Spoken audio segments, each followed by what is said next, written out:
नमस्कार दोस्तों, आप सभी का स्वागत है आपके YouTube चैनल शिव शक्ति में। आज की कहानी है भाग्य का लेखा कभी नहीं मिटता। एक गांव में एक बहुत ही ज्ञानी पंडित रहता था। एक दिन वह अपने बचपन के मित्र से मिलने के लिए दूसरे गांव जा रहा था। उसका मित्र बचपन से ही गूंगा और एक पैर से अपाहिज था। उसके मित्र का गांव काफ़ी दूर था। रास्ते में कई छोटे छोटे गांव पड़ते थे। पंडित अपनी धुन में आगे चला जा रहा था। तभी रास्ते में उसे एक आदमी और मिल गया। वह भी पंडित के साथ साथ चलने लगा। पंडित ने सोचा, चलो अच्छा ही हुआ, साथ साथ चलने से सफ़र जल्दी कट जाएगा।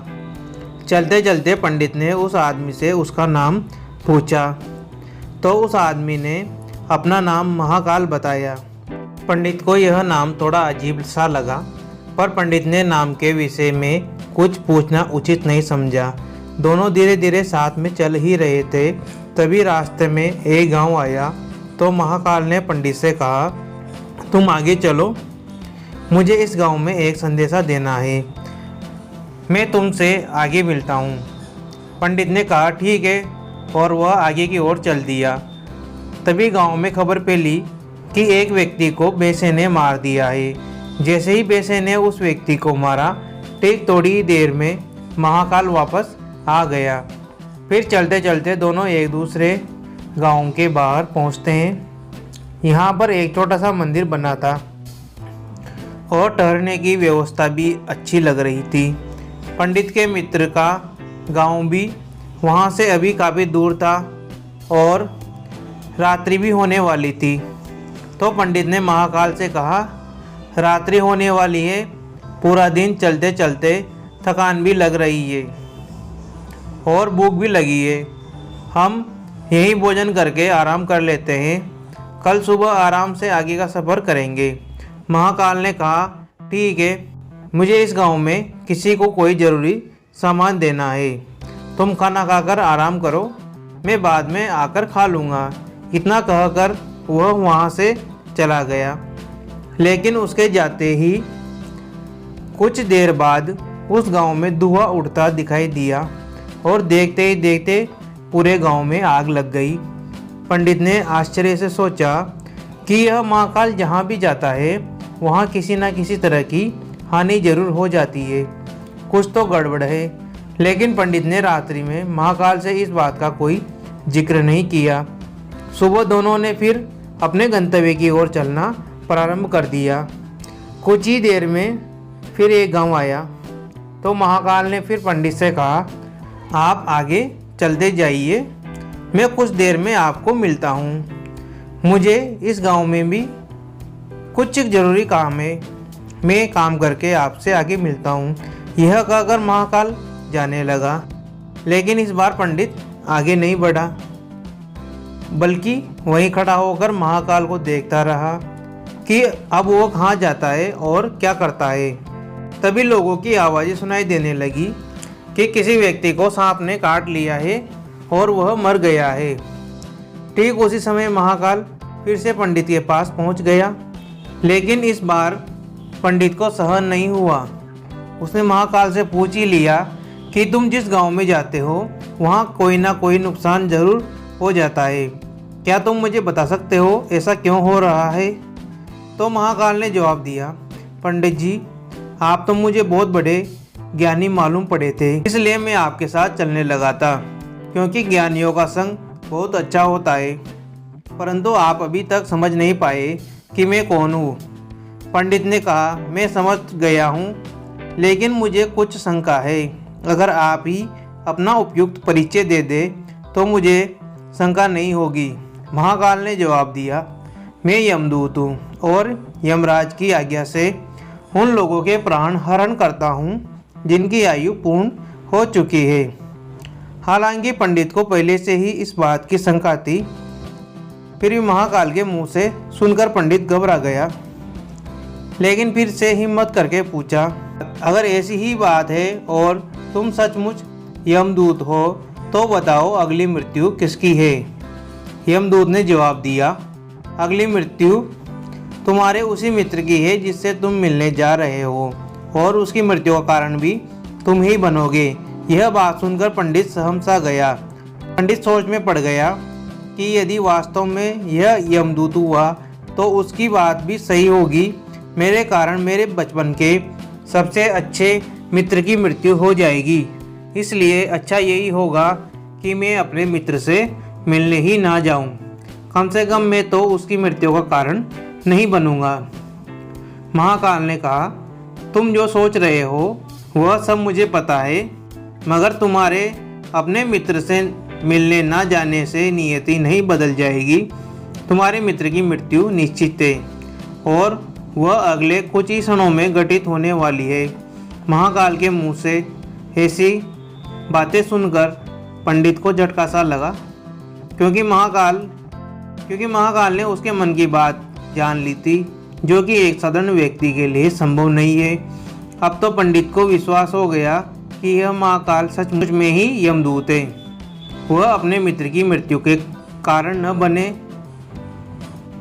इसलिए पंडित पीछे की ओर मुड़ा और अपने गांव की ओर जाने लगा। परंतु जैसे ही पंडित मुड़ा, उसका मित्र तेजी से उसकी ओर आता हुआ दिखाई दिया, जो पंडित को देखकर अत्यंत प्रसन्न दिख रहा था। अपने मित्र के आने की गति को देखकर पंडित को ऐसा लगा जैसे कि उसका मित्र काफ़ी समय से उसके पीछे ही आ रहा है, लेकिन वह बचपन से ही गूंगा था और एक पैर से अपाहिज था। इसलिए ना तो वह पंडित के पास पहुंच पा रहा था और ना ही पंडित को आवाज़ दे पा रहा था। लेकिन जैसे ही वो पंडित के पास पहुंचा, अचानक उसकी मृत्यु हो गई। पंडित हक्का बक्का होकर महाकाल की ओर देखने लगा, जैसे कि वह कुछ पूछना चाह रहा हो कि आखिर क्या हुआ। महाकाल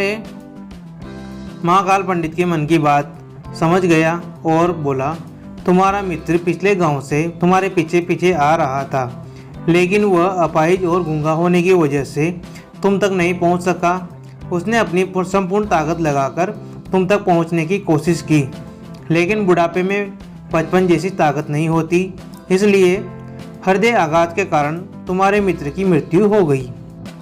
क्योंकि तुमसे मिलने के लिए अपनी गति की सीमा को लांघते हुए वह तुमसे मिलने के लिए पीछे पीछे भाग रहा था, इसलिए अपने मित्र की मृत्यु का कारण तुम ही बने।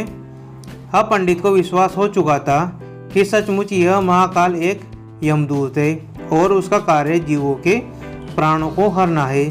पंडित एक ज्ञानी व्यक्ति था, इसलिए यह भी जानता था कि मृत्यु पर किसी का बस नहीं चलता, सभी जीवों को एक ना एक दिन मरना ही है। यही सोचकर उसने अपने आप को संभाल लिया। लेकिन अचानक पंडित के मन में स्वयं की मृत्यु के बारे में जानने की इच्छा हुई, इसलिए उसने महाकाल से पूछा, जब मृत्यु मेरे मित्र की होनी थी तो तुम शुरू से ही मेरे साथ क्यों चल रहे थे? महाकाल ने जवाब दिया, मैं तो सभी के साथ चलता हूँ और हर क्षण चलता रहता हूँ, किंतु लोग पहचान नहीं पाते, क्योंकि लोगों के पास अपनी समस्याओं के अलावा किसी और व्यक्ति, वस्तु या घटना के संदर्भ में सोचने, समझने और देखने का समय ही नहीं होता। पंडित ने कहा, क्या तुम बता सकते हो कि मेरी मृत्यु कब और कैसे होगी? तो महाकाल ने कहा, हालांकि किसी सामान्य जीव को यह जानना कठिन नहीं है, क्योंकि कोई भी जीव अपनी मृत्यु के बारे में जानकर दुखी ही होता है। लेकिन तुम ज्ञानी व्यक्ति प्रतीत होते हो और अपने मित्र की मृत्यु को तुमने जितनी आसानी से सहन कर लिया, उसे देखकर लगता है तुम अपनी मृत्यु के बारे में जानकर भी दुखी नहीं होंगे। इसलिए मैं तुम्हें बता देता हूँ कि तुम्हारी मृत्यु आज से ठीक 6 महीने बाद आज के ही दिन किसी दूसरे राज्य में फांसी लगने से होगी। और सबसे आश्चर्य की बात यह होगी कि तुम स्वयं खुशी से फांसी को स्वीकार कर लोगे।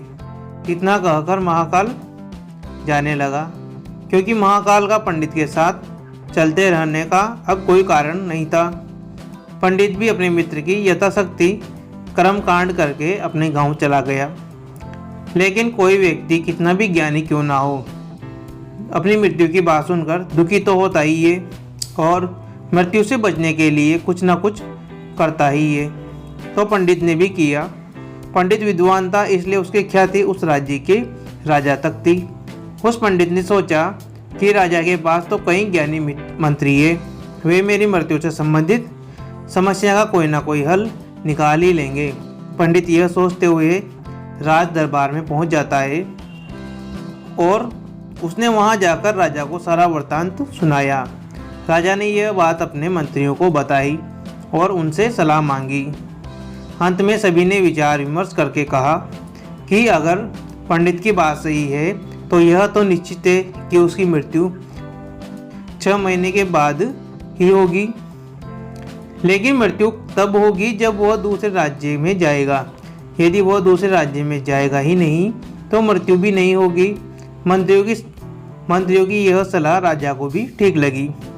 बहुत सोच समझकर राजा ने पंडित के रहने की व्यवस्था महल में ही कर दी और राजा के आदेश के बिना उस पंडित से किसी को भी मिलने नहीं दिया जाता था।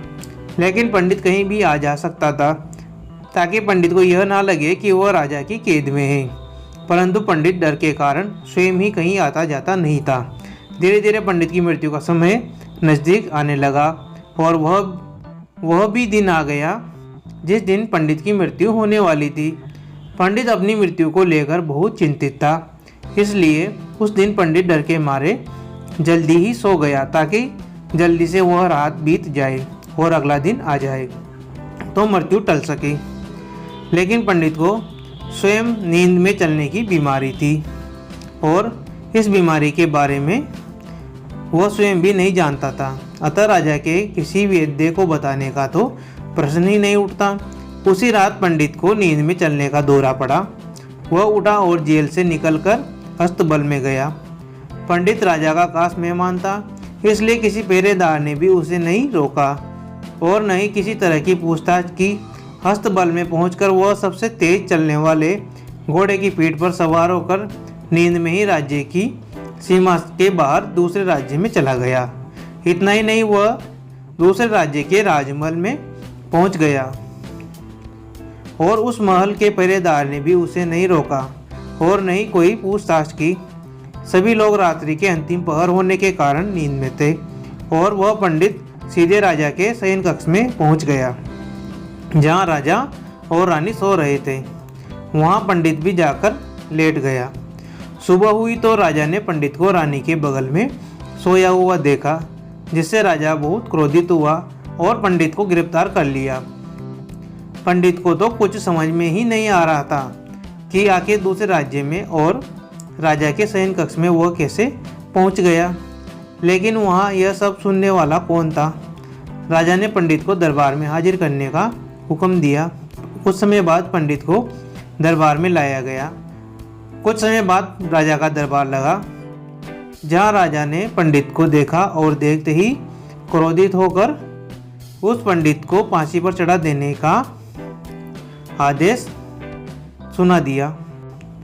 फांसी की सजा सुनकर पंडित कांप गया। फिर भी कुछ हिम्मत कर उसने राजा से कहा कि मैं यह नहीं जानता हूँ कि मैं राजमहल में कैसे पहुँचा और यह भी नहीं जानता हूँ कि मैं आपके शयन कक्ष में कैसे आया और आपके राज्य के किसी पहरेदार ने मुझे रोका क्यों नहीं। लेकिन मैं इतना जानता हूँ कि आज मेरी मृत्यु होनी थी और अब सच में होने जा रही है। राजा को यह बात थोड़ी अटपटी लगी। उसने पूछा, तुम्हें कैसे पता कि आज तुम्हारी मृत्यु होनी ही है? तुम कहना क्या चाहते हो? राजा के इस सवाल के जवाब में पंडित ने महाकाल से मिलने की कहानी बता दी और कहा कि महाराज, मेरा क्या किसी भी सामान्य व्यक्ति में इतना साहस नहीं कि वह राजा के शयन कक्ष में राजा की उपस्थिति में रानी के पास चला जाए और सो जाए। राजा को पंडित की बात में थोड़ी सत्यता दिखाई दी, परंतु उसने सोचा यह मृत्यु से बचने के लिए महाकाल और अपनी मृत्यु की भविष्यवाणी का बहाना बना रहा है। इसलिए राजा ने पंडित से कहा, यदि तुम्हारी यह बात सत्य है और आज तुम्हारी मृत्यु का दिन है जैसा कि तुम्हें महाकाल ने कहा था, तो तुम्हारी मृत्यु का कारण मैं नहीं बनूंगा। लेकिन अगर यह बात झूठी निकली तो निश्चित ही आज तुम्हारी मृत्यु का दिन होगा, क्योंकि पड़ोसी राज्य का राजा उसका मित्र था उसने तुरंत सैनिकों के हाथ दूसरे राज्य के राजा को पत्र भेजा और पंडित की बात की सत्यता का प्रमाण मांगा। शाम तक भेजे गए सैनिक वापस लौटे और उन्होंने बताया, महाराज, पंडित जो कह रहा है वह पूर्णतया सत्य है। दूसरे राज्य के राजा ने पंडित को रहने के लिए अपने महल में ही संपूर्ण व्यवस्था कर रखी थी और पिछले 6 महीने से पंडित राजा का मेहमान था। कल राजा इससे अंतिम बार मिले थे। इसके बाद इस राज्य में यह कैसे पहुंचा, इसकी जानकारी किसी को नहीं है। इसलिए उस राज्य के राजा के अनुसार पंडित को फांसी की सज़ा देना उचित नहीं है। लेकिन राजा के लिए एक नई समस्या आ गई, क्योंकि उसने बिना कुछ जाने ही पंडित को फांसी की सज़ा सुना दी थी। इसलिए अगर दंड फांसी नहीं दी जाए तो राजा के कथन का अपमान हो जाएगा, और अगर राजा के द्वारा दी गई सज़ा का मान रखा जाए तो पंडित की बिना वजह ही मृत्यु हो जाएगी। राजा ने अपने सभी मंत्रियों से इस बारे में चर्चा की। सभी मंत्रियों ने सुझाव दिया कि महाराज, पंडित को एक कच्चे सूत से फांसी लगवा दें। इससे आपके कथन का भी मान रह जाएगा और सूत के धागे से पंडित को भी फांसी नहीं लगेगी और उसके प्राण भी बच जाएंगे। राजा को यह सुझाव अच्छा लगा। उसने ऐसा ही आदेश सुना दिया। पंडित के लिए कच्चे धागे के सूत का फांसी का फंदा बनाया गया और नियम के अनुसार पंडित को फांसी पर चढ़ाया जाने लगा। सभी लोग खुश थे कि ना तो पंडित मरेगा और ना ही राजा का वचन झूठा पड़ेगा।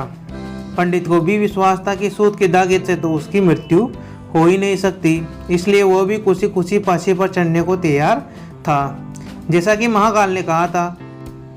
लेकिन जैसे ही पंडित को फांसी दी गई, सूत का धागा तो टूट गया, लेकिन टूटने से पहले उसने अपना काम कर दिया।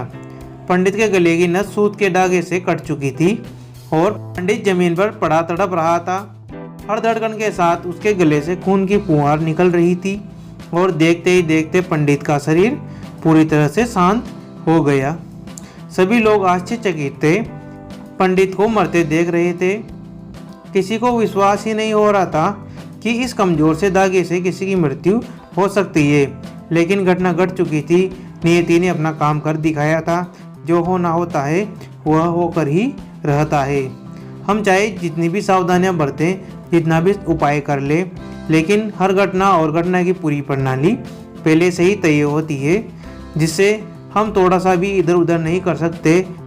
इसलिए ईश्वर ने हमें भविष्य जानने की क्षमता नहीं दी है, ताकि हम अपने जीवन को ज़्यादा बेहतर ढंग से जी सके। और यही बात उस पंडित पर भी लागू होती है।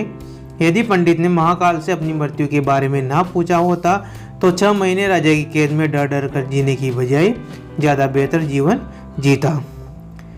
Thanks for watching. धन्यवाद दोस्तों। आपको अगर ये कहानी अच्छी लगी है तो इसे लाइक करें और इस चैनल को सब्सक्राइब करें। धन्यवाद।